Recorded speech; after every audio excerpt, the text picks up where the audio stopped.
کۆبوونەوەی جوتیارانی کوردی گوندی تۆپزاوایە ئەوان دژی سکاڵایەک لێرە کۆبوونەتەوە کە چەند ڕۆژێکی دیکە دەیانباتە بەردەم دادگای کەرکووک. سکاڵاکە لەلایەن عەرەبی حەویجە لە دژی ئەم جوتیارە کوردانەی تۆپزاوە تۆمار کراوە.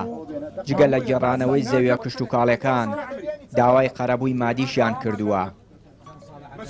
والله ئوستاد ئێمە زانی بۆ ئەترسین، ئێمە ئەترسین لەبەرەوەی تەجاوز دەکرێت لە مەحکەمەوە. بۆ نمونە یعنی تو کە قازیەک ئەنووسێت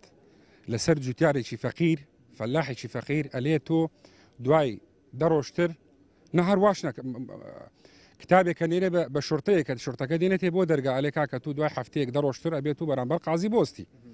بۆچی خێرە من بۆستم ئەبێ بۆستی بڵێ کاکە وەرە بزانم تۆ ئەمە عرد باوکو با پیرتە وەنیا ئەمە لە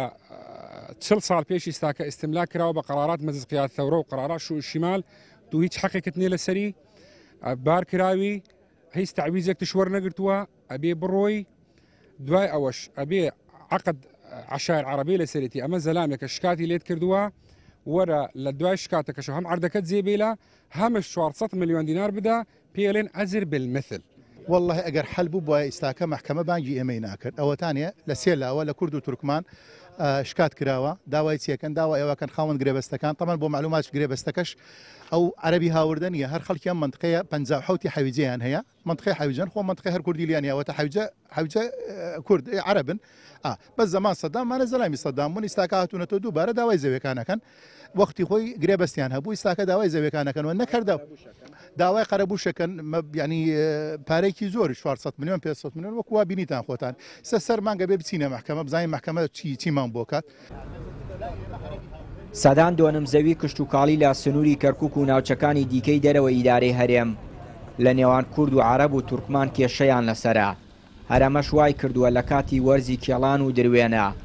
ئەم کێشانە لە نێوان کورد و عەرەب سەر هەڵدەدەنەوە.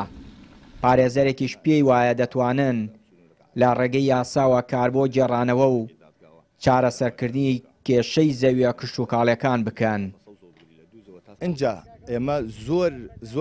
زۆربەی ئەو داوانەی کە کراوە لەسەر ئەم بابەتە کە 57 کەرکووک بێ بەڵام ئێمە ڕەتمان کردەوە چەند قەرارمان وەرگردووە لە محکەمەی بەداعی دووس چەند قەرارمان وەرگردووە لە محکەمەی بەداعی داقوق ئەوەی ئێستاش لە محکەمەی بەداعی کەرکووک کە لەسەر عەرزەکانی سەرگەڕانەوە ئینشاءڵڵا ئەم کاتەی شەوەریەگرێن دوو بڕیاری وزارەتی هین مدیریەی زراعە کە ئەو عەرەبی هاوردانە کە 57یانیش کەرکووکە داوایان کردەوە بەرامبەر وە زراعە ڕەفع تەجمید بکەن بەڵام داواگانیان ڕەت کراوە ئەو هەفتەی پێشوو. ئێستاش ئێمە خۆمان لەناو ئەم کەیسەیەتان هەوەی تۆپزاوە خۆم لەناو ئەو کەیسەیەتام ئێمە بەردەوامی بتوانین ڕەت ئەو داوانە بکەینەوە چکەم هیچ حەقێکیان نییە چکەم مەشمول مادەی 140 و قەرار تەوزیع عەقدەکەیان عەلاقەی بە 57 کەرکووکەوە نییە. کەم تەرخەمیەکانی سەرکردایەتی سیاسی کوردستان و هەوڵنەدان بۆ چارەسەرکردنی کێشەی زەویە کشتوکاڵەکان لە چوارچێوەی دەستور و مادەی 140دا مەترسی زیاتری قوڵبوونەوەی کێشەکانی لێ دەکرێت. هۆشداریش دەدرێت لە ئەگەری چارەسەر نەکردن و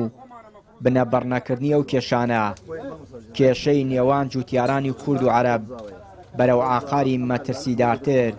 هەنگاو بنێت. چیانووری کەناڵی پەیام گوندی تۆپزاوە کەرکووک.